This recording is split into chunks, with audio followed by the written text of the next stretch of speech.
Bonsoir, bienvenue à cette session de 16h20 où on va parler de Babylon.js, le framework 3D pour le web.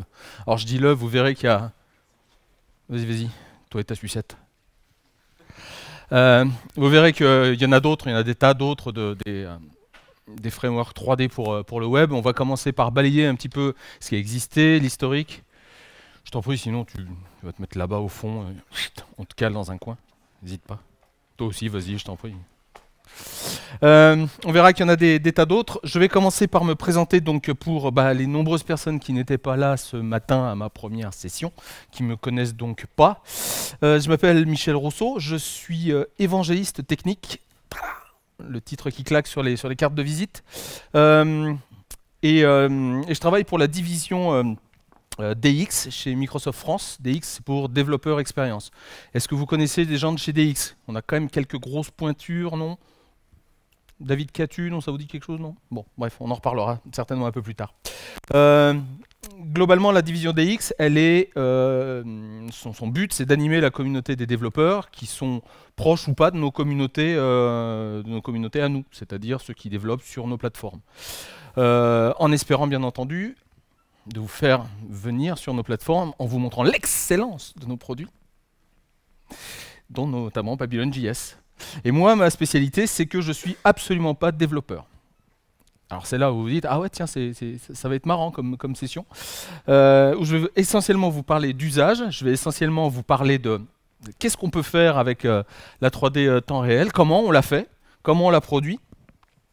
Et pour tout ce qui sera après, plus haut niveau, je vous enverrai les bons pointeurs pour trouver ce qu'il vous faut, vous en tant que développeur, pour développer sur Babylon.js. Donc vous avez mon header Twitter si ça vous intéresse, sachant que moi je suis vraiment spécialisé dans la vie, sur tout ce qui est UX et UI, donc expérience utilisateur et design d'interface, avec une très très forte connotation sur tout ce qui est 3D. J'ai été créateur de 3D, ça fait depuis à peu près 20 piges que je fais des modèles 3D, des textures, des machins comme ça. Et ma valeur ajoutée, c'était d'en faire pour le temps réel, plutôt industriel pour le coup. Donc pas vraiment pour le jeu vidéo, même si ça m'intéresse et que les techniques sont assez connexes. C'était plutôt vraiment pour l'industrie. Et ça tombe bien, ça marche pas, donc on va faire ça ici comme ça. Hop. On va peut-être l'allumer aussi, ça sera sans doute mieux allumé. Et on va commencer par un peu de... C'est bon, ça marche. Un peu de contexte. D'où ça vient la 3D temps réel pour le web? Il y a de ça 20 ans, ouais, un peu plus même, 22 pour être précis, sortait une norme qui devait tout révolutionner. Vous avez une idée du nom? Encore autre chose. Ça s'appelait le VRML. VRML, il y a 20 ans. VRML est sorti en 94. C'était la première norme qui était, ma foi, on va le voir, assez descriptive, comme l'est le web en fait, globalement, et qui avait à peu près ce genre de rendu. Sachant que, vous moquez pas les gars, c'était il y a 20 piges. Il y a 20 piges au niveau des jeux vidéo, on en était à peine sur du Quake. Vous voyez ? Au niveau de la techno. Au niveau de la meilleure techno qu'on avait pour afficher de la 3D sur un PC classique de gens normaux, c'est-à-dire pas sur des stations silicone graphiques et tout ça, sur lesquelles je bossais déjà à l'époque, mais qui pour le coup ne valaient pas 200 000 francs de l'époque. C'était la technologie Glide et on était sur au maximum des 3D FX. Et là, sur le web. Donc, sur le web, ça rigolait pas vraiment. On utilisait essentiellement du VRML et c'est là où on a commencé à se poser la question de savoir est-ce que la 3D, elle est bien faite pour ce domaine-là? Sachant que, comme je vous dis, chez les particuliers, on avait tendance à avoir des PC qui tournaient sur du matos accéléré, avec des débits mémoire qui étaient super rapides, parce que oui, le web, il y a 20 ans, c'était pas la rigolade au niveau des débits. C'était dans les meilleurs des cas, c'était du 56 000, hein, des modems 56 000. Donc ça rigolait pas au niveau des débits, donc autant vous dire que les textures, on s'asseyait gentiment dessus.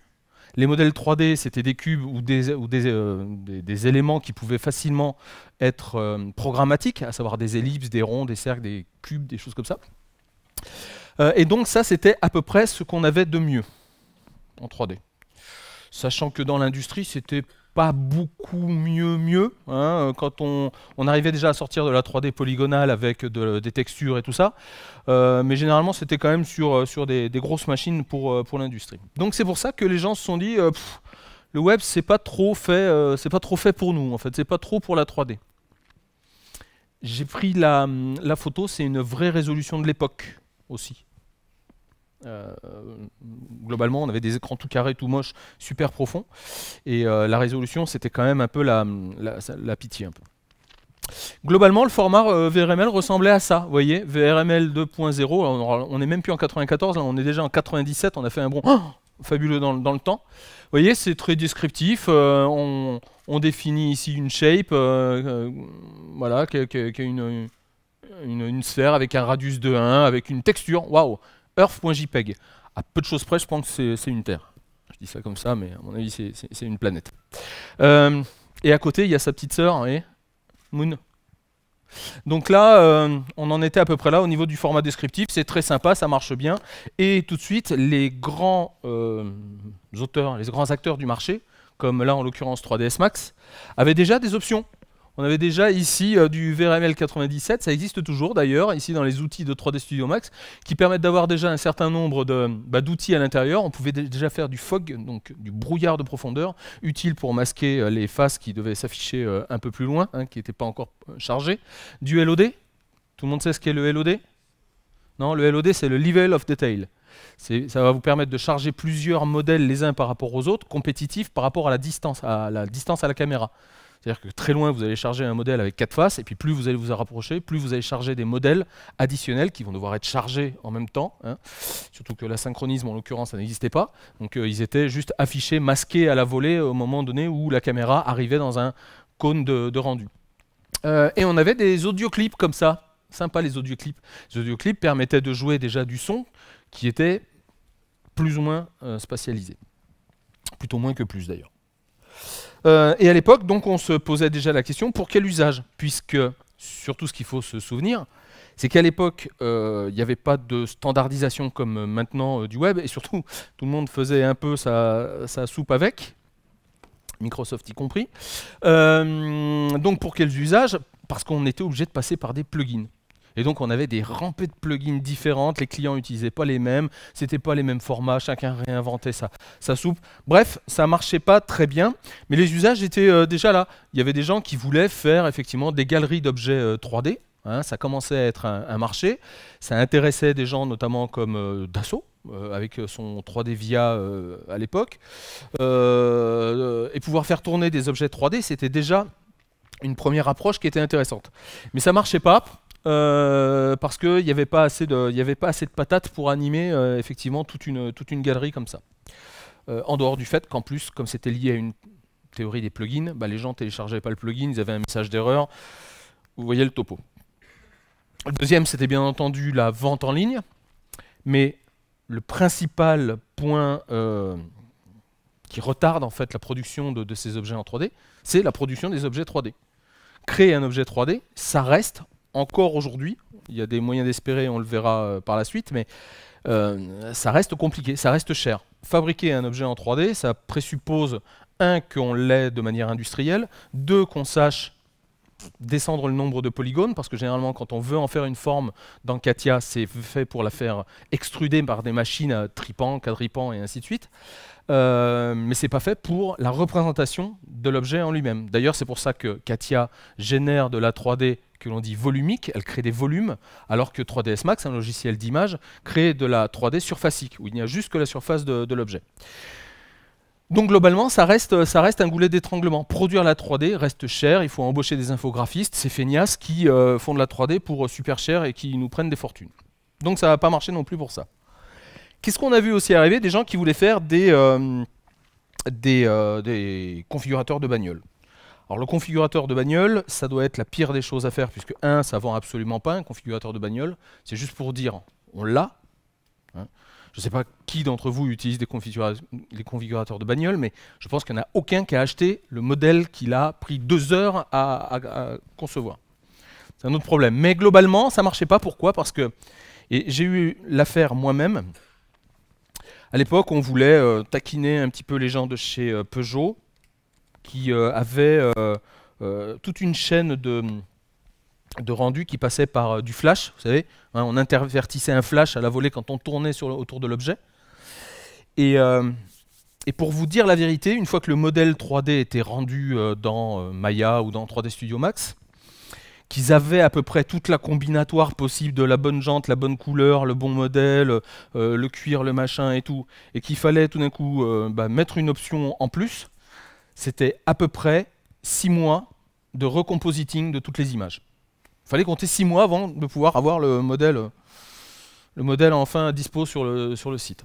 Donc une véritable catastrophe. Et pourquoi on en est arrivé là?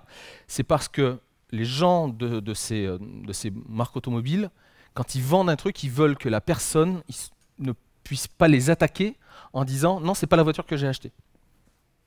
Ah, c'est pas le bon reflet. Ah, c'est pas la bonne couleur. Ah, le phare, il ressemble pas à ça. » Donc voilà. Globalement, les gens veulent de l'hyper-photoréalisme qui est déjà compliqué à obtenir aujourd'hui, spécifiquement sur le web, on va le voir, mais qui à l'époque était carrément à des années-lumière. Hein. On s'est carrément fait sortir d'une réunion, nous, comme ça, en proposant des modèles 3D qui ressemblaient pas à grand-chose, faut bien le dire aussi. Donc bref, ça marchait pas.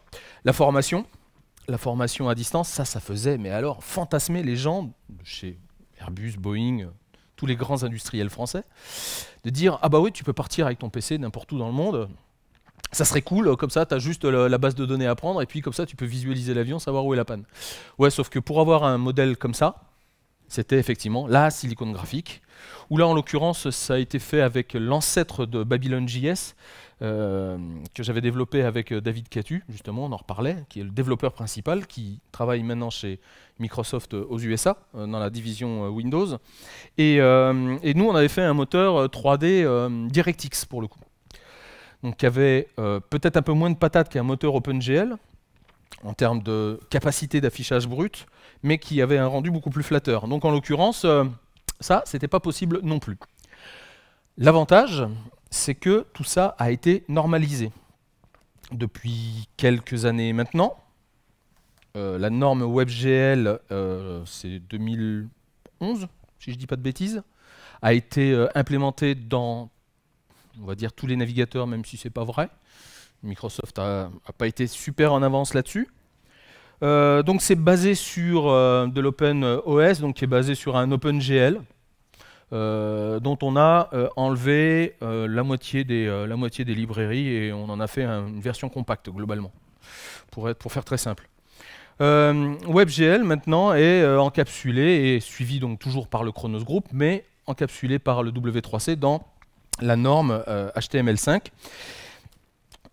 Et l'avantage, c'est que ça a tout révolutionné.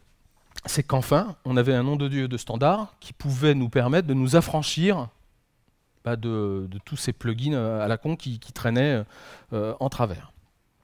Donc WebGL, ça a été très très bien, ça a été complémenté par tout un tas de choses derrière, notamment WebAudio. Donc il y a eu d'autres normes qui ont suivi WebGL, qui ont permis de faire avancer le schmilblick de manière à avoir une norme qui soit à la fois robuste, qui soit relativement performante, dû aux limitations du web, hein, notamment le fait que le rendu, là en l'occurrence il est monothreadé, hein, on est obligé d'attendre à chaque fois qu'il se passe un truc pour pouvoir demander la frame suivante. Donc de grosses limitations, mais malgré tout c'est un signe d'espoir, notamment parce qu'on a des news de WebGL2 qui permettraient effectivement d'avoir beaucoup plus de performance. Et surtout, ça a été amené par ceci, hein, faut pas rêver, c'est la mobilité qui a amené la 3D et un véritable besoin de 3D, notamment par le biais du jeu. Et là, j'oublie volontairement tout ce qui est scénario qu'on a vu, formation, configurateur auto à la con, et ainsi de suite. C'est vraiment le jeu qui a drivé. Ils avaient besoin d'une API 3D qui soit performante, quel que soit le support. Alors, quelques exemples de ce qui tourne aujourd'hui. Et là, je vais faire le bonheur de mes amis techniciens. Je vais directement venir vous le montrer ici. Donc, notamment ici, on a PhiloGL, PhiloGL qui est un moteur qui utilise WebGL. De toute façon, là, à partir de maintenant, on parlera que de moteurs utilisant WebGL, qui est assez sympa. Donc, vous voyez, j'ai repris l'exemple de la planète Terre. Il n'y a pas la Lune, mais on n'en est pas loin. On a quelques effets de shader comme ici. Je ne sais pas si vous voyez, mais c'est légèrement flouté autour des points lumineux. L'avantage, c'est que quel que soit le point, je peux me déplacer dessus et automatiquement, j'ai une petite vignette qui apparaît qui me dit où on est, donc Bermudes, ce qui tombe bien pour un truc aérien, dans le triangle des Bermudes. Et à la volée, je peux, comme ça, cliquer sur les cases à cocher qui sont toutes moches et old school pour avoir toutes les données publiques qui sont publiées par la compagnie. Pour dire, voilà, on a ce genre de vol. On va essayer d'en ajouter Air China. Voilà, there was an error. Bon, ils sont pas tous doués hein, non plus, mais bon, c'est peut-être là c'est peut-être le flux qui passe plus aussi. Donc ce qu'on va faire, c'est qu'on va le faire peut-être différemment. On va dire, tiens, je vais choisir Lufthansa. Non, même pas. Bon, bref, ça marchait tout à l'heure, ça marche plus. L'idée, c'est ça, c'est qu'on peut avoir effectivement des couvertures en fonction des différentes compagnies. Vous voyez que c'est quand même assez rapide, hein, ça fonctionne plutôt pas mal, c'est fluide. En même temps, il n'y a pas non plus la mort à afficher, quoi. Globalement, on a une boule mappée avec des objets brillants dessus, quoi. C'est quand même un peu ça, quoi. Qu'est-ce qu'on a d'autre? On a effectivement l'un des plus connus, Play Canvas, qui est très utilisé dans le monde du jeu. Très utilisé dans le monde du jeu, ouais, qu'en dire de plus, si ce n'est c'est un véritable... C'était un outsider au début quand il est sorti par rapport au maître de cérémonie que je vous présenterai après, mais globalement, c'est devenu aujourd'hui une vraie référence dans toutes les écoles de jeux vidéo. Aujourd'hui, à un moment donné, quand ils font du WebGL, ils passent par Play Canvas. Ça marche vraiment juste super bien. Oui, parce que le Canvas, c'est quand même la base aussi. Hein. Globalement, ce qu'on fait, c'est qu'on affiche une page web à l'intérieur, on appelle toutes les interactions avec du JavaScript et on fout dedans un canvas dans la page web et dedans on affiche la 3D. Après, il y a tout un tas de choses qu'on peut rajouter comme plugin pour améliorer effectivement l'expérience. Donc on a Math.js si on veut faire du calcul un peu plus poussé. On a, nous on utilise ASM.js aussi pour les opérations un peu plus lourdes, mais globalement on peut rajouter des morceaux. Et Play Canvas porte bien son nom, il s'exécute lui aussi effectivement dans un canevas et permet effectivement d'afficher des choses comme des Monopoly. Vous jouez avec moi? Hop, moi je choisis et le machin. Donc vous voyez, c'est très très simple. Tout ça c'est du JavaScript à par-dessus le visuel 3D. Hop, et le faire. Oh, génial, ça y est, on est parti, on a le plateau. Voilà, et puis on peut balancer les dés, vous voyez, on a des ombres temps réel, on a des choses assez sympas. Là, on commence à avoir... Ouais, cool. Super, go. Et puis il le déplace pour moi tout seul. Donc vous voyez, on a des textures assez correctes, ça marche super bien, on peut jouer comme ça des heures. Moi, je fais que ça au bureau, et j'ai réussi à éviter la prison. Yes, j'achète. Allez, c'est parti. Donc voilà, ça c'est l'idée. Donc ça marche très très bien, c'est vraiment très robuste. Bon, ceci dit, c'est pas non plus super démentiel hein, au niveau graphique. Hein, c'est bien fait, on doit pouvoir en tirer beaucoup mieux de Play Canvas. Mais là, en l'occurrence, bon, ça casse pas non plus des brouettes. Qu'est-ce qu'on a d'autre? On a quoi? Tiens, on va passer directement sur la slide d'après. Ah ouais, celui-là, il est marrant. C'est un moteur de jeu WebGL qui est pratiquement exclusivement destiné à la 2D. Je vais vous le montrer ici. Hop, et puis petit à petit, je libère de la mémoire, comme ça lui fait du bien, lui. Voilà, donc il y a une histoire autour de Star Wars, hein. On est geek ou on ne l'est pas, j'ai envie de dire. Et puis normalement, vous voyez que ça charge super vite. Alors ça charge super vite, c'est pas un miracle, c'est parce qu'on utilise des... Enfin, ça charge super vite, il faudrait quand même que ça s'affiche à un moment donné. Voilà. On utilise toujours un cache local, hein, où on stocke les objets, comme ça, une fois qu'on les a, on n'a plus besoin de les retélécharger. Donc voilà, hein, c'est pas non plus révolutionnaire comme principe de jeu. Je ne sais même pas s'ils ont les droits. J'aime beaucoup la petite flotte comme ça qui se soulève au passage du... je suis fan. Donc voilà, vous voyez, ça marche juste super bien. C'est super rapide, c'est efficace pour le coup.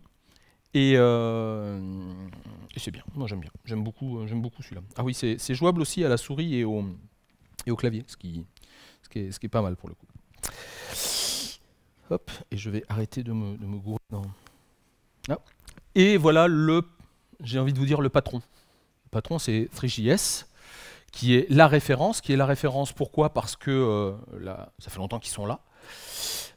C'est un véritable une vraie mine d'or, notamment par la communauté qui peuple aussi, puisqu'ils ont l'avantage d'être les plus anciens. Ils ont l'avantage d'avoir une énorme communauté et qui fonctionne pour le coup très très bien. Et je vais vous faire ça à preuve à l'appui. Allez, toi tu sors. Hop, voilà, Three.js. Là, on commence à parler un petit peu sérieusement. Hein, tout ça est en 3D temps réel. Hein, je peux me déplacer moi avec mes mines à moi.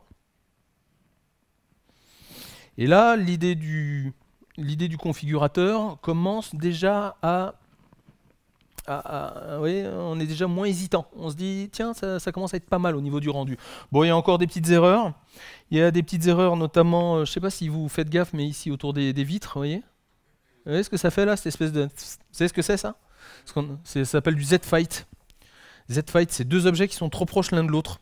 Et au niveau de la précision de la caméra, elle ne sait pas lequel il doit afficher en premier, c'est trop près. Donc du coup, ça clipote comme ça.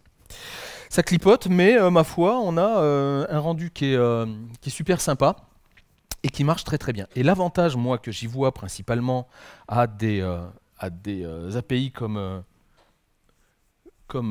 Three.js, c'est qu'elles ont super crédibilisé le propos.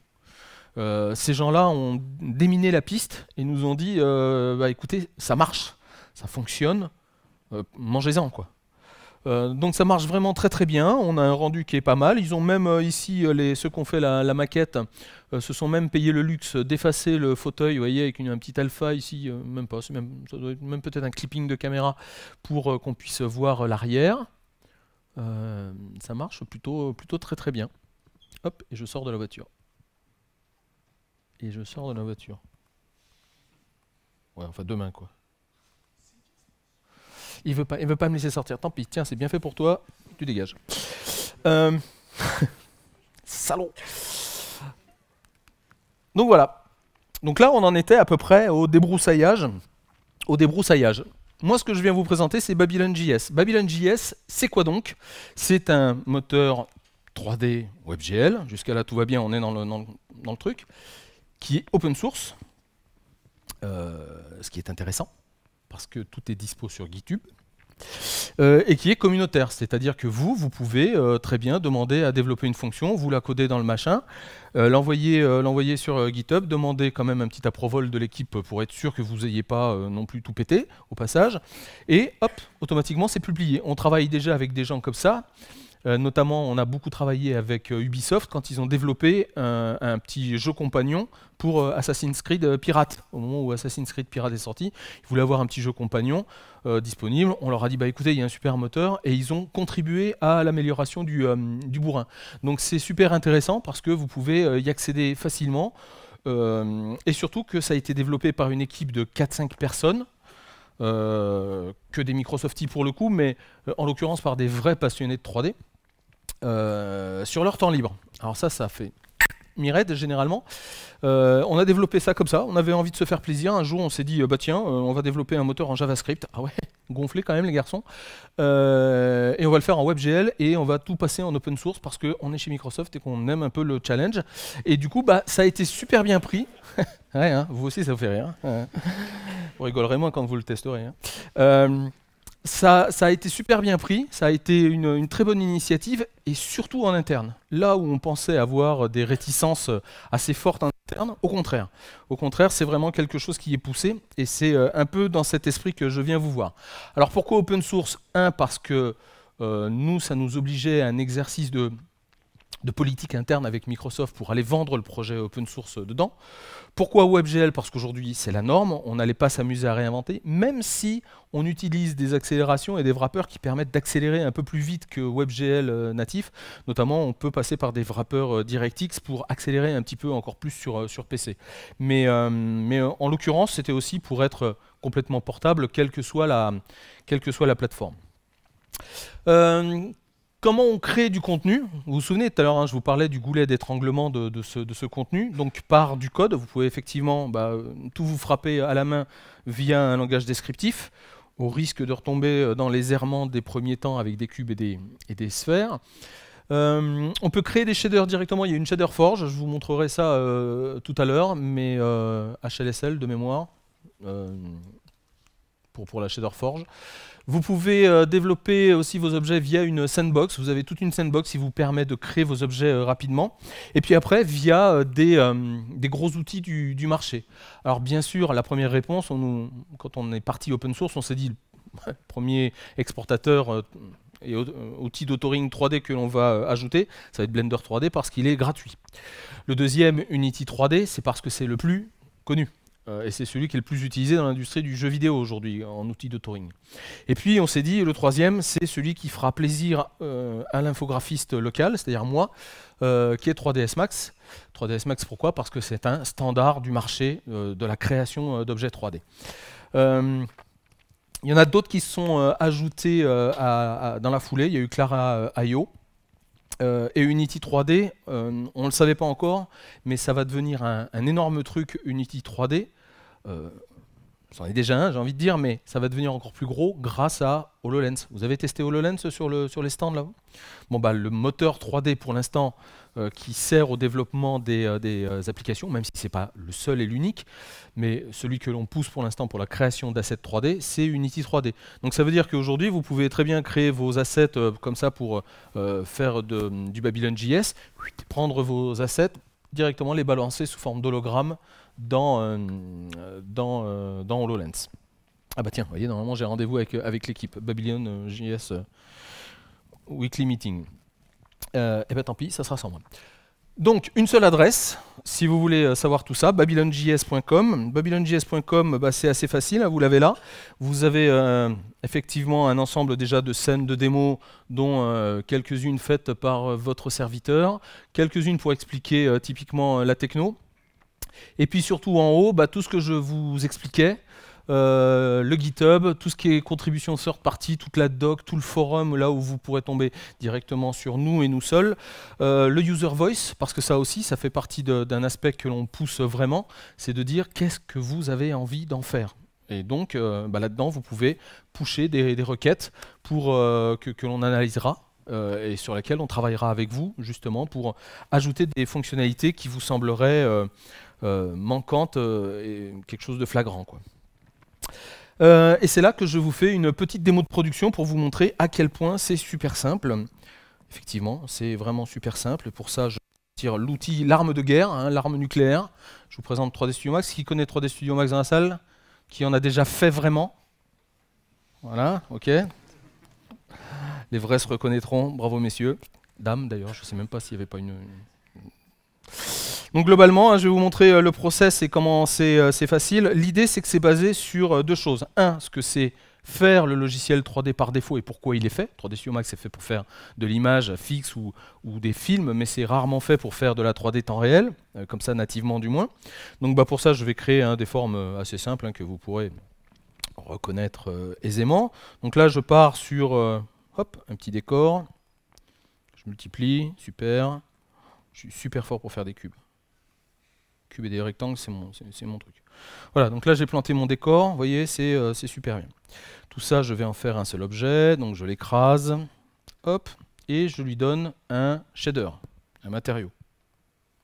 Jusqu'à là, c'est pas compliqué, matériau tout blanc, super. Là-dessus, tout va bien. On va même le mettre un peu plus blanc. On va dire, tiens, je vais créer dessus aussi une théière. Tiens, parce que je suis quand même un gueudin dans ma tête, moi. Donc je crée une théière et on a une scène complètement surréaliste. C'est génial. Voilà, ça va nous servir de de Sandbox en fait hein, pour faire notre test. Donc je lui donne un petit matériau à elle aussi, rouge, voilà c'est bien, ça va être assorti à mes lunettes, ça va être top. Et puis un petit effet de spéculaire. Le reflet lumineux que vous voyez apparaître, hein, le fait un petit peu brillant comme ça, c'est ce qu'on appelle la valeur spéculaire d'un matériau, d'un shader. Et puis je veux un spéculaire un petit peu violet. Ça va? Ça vous semble jusqu'à là tout va bien? Jusqu'à là il n'y a pas trop de difficultés non plus en même temps, on est entre amis, ça se passe bien. Je vais la dupliquer, vous comprendrez plus tard, mais faites-moi confiance. On va la dupliquer celle-là au fond là-bas. On va la rendre aussi un petit peu plus petite. Voilà, c'est comme ça globalement que se fait la 3D de vos jeux vidéo. Hein. C'est un poil plus compliqué, mais à peine. On exagère, mais à peine. Et puis celle-là, je vais lui dire, tiens, non seulement tu es blanche, mais tu es auto-illuminé. Auto-illuminé, ça veut dire que tu ne prends pas l'éclairage natif de la scène. Tu as tout le temps, partout, la même valeur. Donc, ok, on a notre scène. Qu'est-ce que je peux faire maintenant? C'est voir déjà si elle s'exécute dans Babylon. Et pour ça, j'ai un exportateur ici, Babylon File Explorer. Exporteur, pardon, qui me permet d'exporter ma scène. Alors je peux l'exporter sous forme d'un fichier.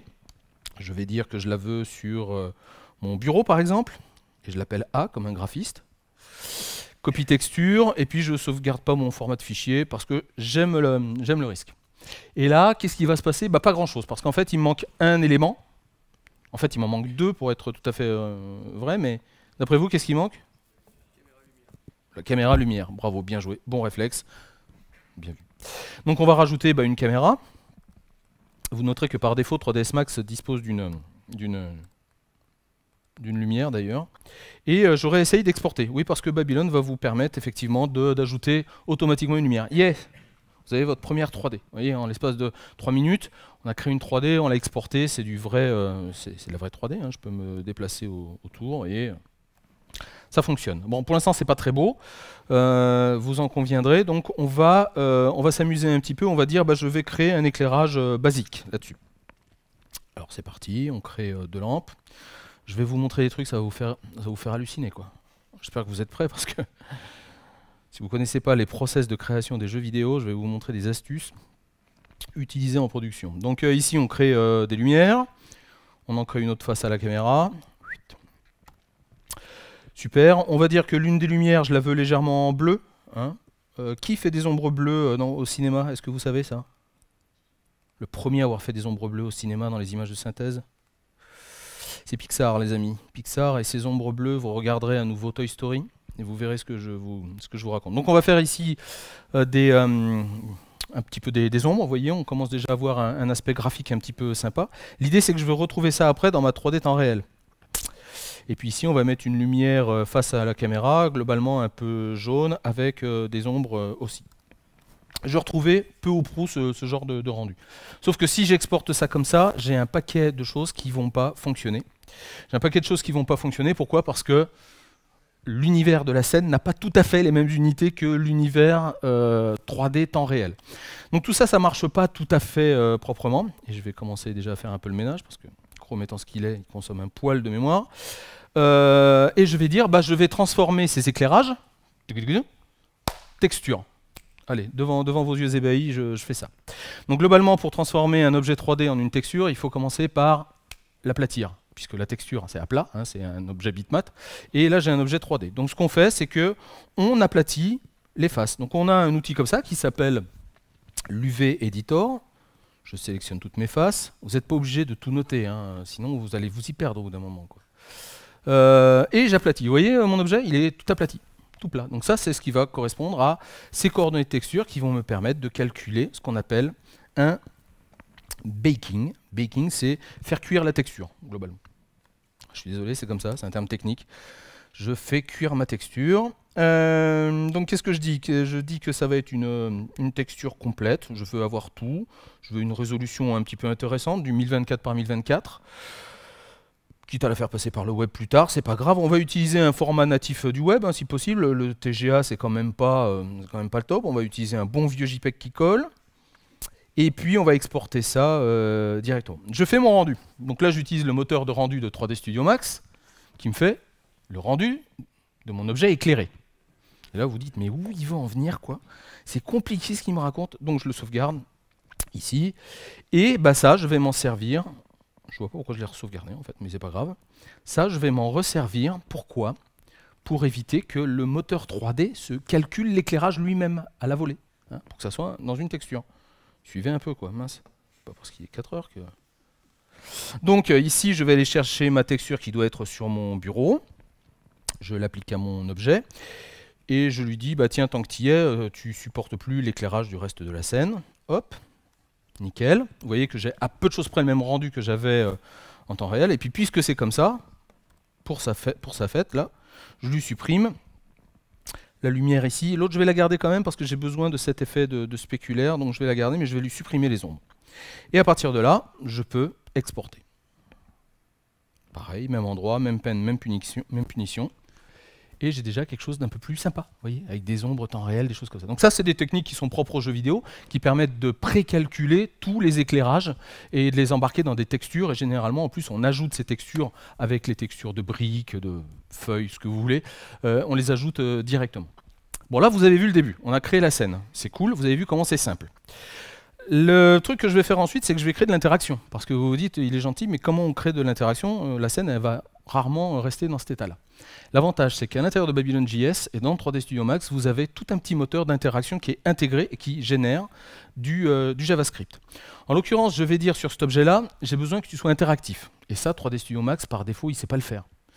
Donc pour ça, on a rajouté ici dans les outils de sélection, alors désolé pour ceux du fond, hein, mais là, il y a marqué Babylon, il faut me croire sur parole. On est venu ajouter deux petites cases, notamment des propriétés Babylon. Et la propriété Babylon, je vais dire, tu es un objet qui est piquable, c'est-à-dire qui peut être intercepté par la souris, par le clic de souris. Ok, très bien, mon objet a une propriété Babylon.js intrinsèque. Et ça, je vais dire, cet objet-là, je vais dire quoi? Je vais dire que par défaut, il est invisible. Donc il est visible à 0. Et ça, c'est une propriété classique de 3D Studio Max. Ah, l'objet a disparu, super. Jusqu'à là, tout va bien. Objet invisible. L'idée, c'est de dire, quand je vais piquer sur ma théière, je vais juste changer un petit quelque chose pour que vous continuiez de voir les objets, ouais, à peu de choses près. Quand je vais cliquer sur ma théière, je veux faire apparaître l'objet. Facile. Donc là, je vais directement en drag and drop ajouter du comportement à mon objet, qui est piquable, ce qui tombe plutôt bien. Donc je vais dire en left pick, donc un clic gauche, quoi. Qu'est-ce que je veux faire? Je veux changer une valeur, set value. Donc derrière un bleu vient toujours un vert, classique. Je veux changer la valeur de quoi? De box 0.5 qui correspond à mon environnement. Je veux jouer sur quoi? On avait dit quoi? Visibilité, c'est ça? Visibilité. Et puis on va mettre la valeur à 1. Et je fais OK. Je vais même aller plus loin d'un seul coup, C'est-à-dire que je veux sur un deuxième clic que ça revienne à 0. Donc hein, action-réaction. Donc on va refaire pareil. On va dire sur un deuxième clic, donc dans un deuxième temps, sur un left pick, je veux que mesh box 0.5 ici et sa piste de visibilité qui remonte qui redescende à 0. Voilà. Jusqu'à là, pas de difficulté, c'est assez simple et vous allez voir que ça fonctionne. Voilà. Donc par défaut, vous voyez que mon décor a disparu, donc il a bien pris en compte le paramètre intrinsèque 3D Studio Max. Et quand je clique, je fais apparaître mon objet. Je n'ai pas encore commencé à faire la moindre ligne de code. Et c'est là où est le goulet d'étranglement, c'est dans toutes ces choses-là qui sont un petit peu rébarbatives pour le développeur qui va devoir se les taper en JavaScript. Là, l'avantage, c'est que vous pouvez dire au graphiste, hey, feignasse, au boulot, tu vas me les faire les interactions. Parce que c'est facile pour toi, tu as l'outil pour le faire. Allons un petit peu plus loin avec cette expérience ici. On va dire, je voudrais en plus faire une animation, déclencher une animation. Je crois que j'ai perdu le... Non, c'est bon. De là, la théière blanche. La théière blanche, je vais l'animer. Alors, animation dans 3D Studio Max, c'est assez facile. Je me mets en automatique ici. Vous voyez, ça se ceinture de rouge. Je vais me mettre à la frame 50 et je vais déplacer ma deuxième théière. Je copie la première clé, je la duplique au fond ici à la clé 100 et automatiquement il me fait une animation procédurale qui va d'un point vers un autre. Bon, super simple. Sauf que cet objet-là, je ne veux pas qu'il soit animé par défaut quand il arrive dans Babylon.js. Je veux pouvoir le déclencher. Donc pareil, je vais dans les propriétés Babylon de cet objet-là. Je vais décocher son auto-animate, il ne sera plus auto-animé. Et je vais retourner sur ma théière rouge pour dire, bah, quand je clique sur toi, pareil, sur un left pick, ici, je veux que tu me joues une animation de qui d'un mesh, très bien, qui s'appelle Tipote02, de 0 à, en l'occurrence, je crois que c'est 100, et je veux que tu loupes, c'est-à-dire que tu me la rejoues autant de fois que nécessaire. Sur un deuxième clic, je voudrais que tu t'arrêtes, donc je vais prendre un stop animation, de qui? De la Tipote02. Voilà, j'ai plus qu'à exporter. Je ne sais pas si vous avez remarqué, mais à chaque fois que je fais export and run ici, il me crée un petit serveur local. Ça, c'est ce qu'ils appellent dans l'équipe la fonction feignasse Mitch. C'est moi Mitch. C'est parce que je leur ai dit, non mais c'est juste insupportable d'avoir à redéployer une app à chaque fois, vous me créez un serveur local sur lequel je vais pouvoir déployer facilement. Donc ça c'est pour la petite histoire, quand je clique, hop, le fond arrive et c'est animé. Donc vous imaginez, on peut à peu près intercepter toutes les propriétés d'un objet comme ça. Toutes les propriétés exposées d'un objet, vous pouvez en faire des interactions. Ça veut dire que même que vous pouvez faire des objets qui vont être cachés avec comme simple but de faire des compteurs incrémentaux. Vous cliquez dessus, ça incrémente un compteur, une variable qui va pouvoir vous servir à avancer un objet de 1 mètre, 2 mètres et ainsi de suite. Donc vous pouvez faire tout ça sans avoir une seule ligne de code à faire jusqu'à là. Et c'est là où ma compétence s'arrête et c'est là où la vôtre commence. C'est là où j'espère vous avoir donné déjà suffisamment envie de vous dire ouais, alors attends, j'ai un graphiste, je connais un mec qui sait faire déjà un petit peu de 3D, qui travaille sur Unity, qui travaille sur 3D Studio Max, et qui va peut-être pouvoir déjà me filer un petit peu de contenu. Je vais lui dire ah ouais, mais attends, le mec de Paris, là, il est venu, et puis il m'a dit qu'on pouvait le faire directement sans code. Donc voilà, ça c'est vraiment la base. Et maintenant, je vais en profiter pour vous montrer ce qu'on peut faire quand on s'amuse un peu plus avec le moteur. Alors quand on s'amuse avec le moteur, on peut faire des animations un peu complexes. Ça, c'est moi qui l'ai fait. C'est beau, hein? Ça vous plaît, hein? Donc on peut s'amuser. Et vous voyez que là, c'est de l'ombre temps réel pour le coup. C'est pas de l'ombre précalculée comme je vous ai montré tout à l'heure dans une texture. Là, c'est vraiment de l'ombre temps réel. Il y a même une petite astuce ici pour la chaîne. Vous voyez que la chaîne tourne, pas tout à fait raccord parce que là, on est à 50 frames par seconde, mais normalement, elle tourne bien quand elle est bien synchronisée. C'est tout simplement une texture, comme j'ai fait la texture tout à l'heure, qui juste se déplace le long de l'objet. L'objet, lui, il reste fixe. C'est juste la texture qui bouge autour de l'objet. C'est assez amusant, c'est là aussi vieille technique de Jedi du jeu vidéo, ça fonctionne très bien, je vous la donne. La scène s'appelle V8, je ne sais absolument pas pourquoi, c'est quand ils ont posté la scène sur le site, ils l'ont appelée V8, ça prouve bien que c'est bien des développeurs, c'est pas des mécanos quoi les mecs, hein. On est d'accord. Ouais. Tiens, ça c'est pour un endroit qui est un peu particulier, c'est à Seattle, sur le campus de Redmond, on a tout un espace qui permet d'avoir des expériences enrichies dans le retail et tout ça, qui permet de faire venir des faux clients ou même des fois des vrais clients pour leur faire rentrer dans des faux casinos pour faire leurs fausses courses et ainsi de suite, pour leur faire tester de nouvelles expériences. Et donc ils nous ont dit bah ça serait sympa qu'on ait une petite expérience 3D. Donc vous voyez qu'on a des choses assez sympas comme des effets de réflexion ici sur des objets métalliques. On a des effets un petit peu avancés, comme ici sur les briques, vous voyez que ça brille, mais pas tout le temps, pas partout de la même manière. On a des effets de vitrage, on a des effets de bois ici, qui sont assez sympas. Donc vous voyez, on peut arriver à avoir des modélisations et des rendus assez mignons pour le coup. Qu'est-ce qu'on a d'autre? On a des jeux, donc on a fait un Flight Sim arcade. Je vous le montre pas, il est pas très très beau et j'ai pas envie de m'attirer des foudres. Par contre, dans la représentation un petit peu geek, ah, je l'avais pas téléchargée celle-là. Bon, on va attendre qu'elle se charge en arrière-plan, puis on va en lancer une autre. Qu'est-ce qui nous a fait marrer? On a fait ça aussi. Bien joué. On reviendra. Hein. Ouais.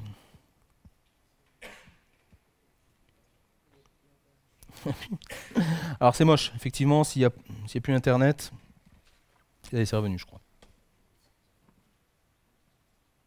Hop. Ça va être chaud pour faire une démo internet. Ah bah oui mais je me suis remis en mode avion du coup. Hop. Ça c'est l'effet démo par excellence. Est-ce qu'il est revenu?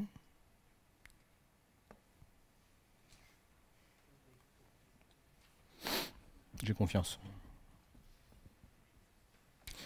J'ai confiance.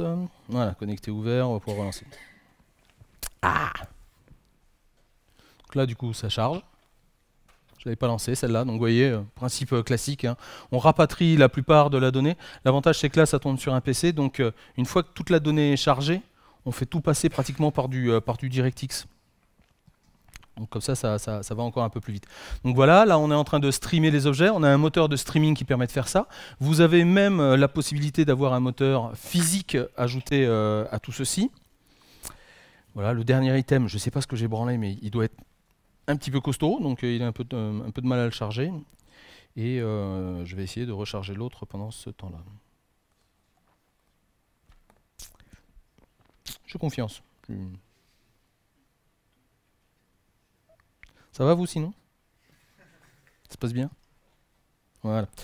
Donc celle-là, alors je ne sais pas si je peux avoir du son peut-être. Mais globalement, l'idée c'était que ça nous permettait de faire des expériences un petit peu sonores. Je vais essayer de vous montrer ça. On est déjà à fond de toute façon. Donc, l'idée c'était d'avoir des expériences un peu qui tournaient autour du son. Donc là, on utilise du son spatialisé basé sur web audio. Donc vous voyez aussi que ça tourne à 50 frames par seconde, hein, gentiment. Et là, on n'est pas bridé par le moteur, on est bridé par Chrome en l'occurrence. Donc vous voyez qu'on a un rendu assez sympa. Je veux pas t'embêter non plus. Hein. Oh, ouais, tiens. Hop. Moi je suis à fond au niveau du son. Donc vous inquiétez pas si vous sursautez à un moment donné. Peut-être l'allumer là. Bon, enfin bref, peu importe, c'est pas grave. Mais l'idée c'est qu'il y a vraiment du son. Donc on avait câblé déjà quelques interactions. Donc là normalement il est censé y avoir un cri. Ça fait. Ouais, je vous le fais à la bouche. C'est super sympa. Normalement ça fait. Je vous encourage à aller la voir. Hein. Elle est sympa comme scène.